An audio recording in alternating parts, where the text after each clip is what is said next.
ایک مسجد میں جمعہ کی نماز 2 مرتبہ ادا کی جاتی ہے، ایک وقت پر، دوسری اسکول کے بچوں کو چھوٹنے پر عصر کے وقت، کیا یہ درست ہے؟ دیکھیے اگر ہم نے، اور یہ کیا نام، برطانیہ وغیرہ میں یہ چیز چل رہی ہے، اب بھی شاید مسجد تنگ ہوتی ہے، مسلمان زیادہ ہیں، تو وہی امام کئی مرتبہ پڑھاتے ہیں نماز، یا کوئی دوسرا ہو جو بھی، تو دیکھا ہم نے خود، ایک ہی مسجد میں کئی جمعہ کی اذان ہوتی، نماز ہوتی ہے، کچھ لوگ انتظار کرتے ہیں، جگہ نہیں ہے، سڑکوں پر حکومت منع کر رہی ہے کہ صف نہ باندھو، تو انتظار کر رہے ہیں، جب وہ کھڑے ہوئے نکلے وہ لوگ، تو پھر یہ لوگ خطبہ دیتے ہیں وہی، پھر اس کے بعد دوسرے تیسرے، تین مسجد، فرانس میں تو میں نے دیکھا،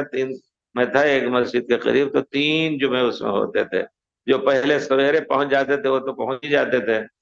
تو لیکن آپ کہہ رہے ہیں دوسرے اسکول کے بچوں کو چھٹی، اگر یہ مسلمان ملک ہے کوئی، تو مسلمان بچوں کو وقت جمعہ میں چھٹی کرائیے، اور اگر کفر کے ملک میں ہے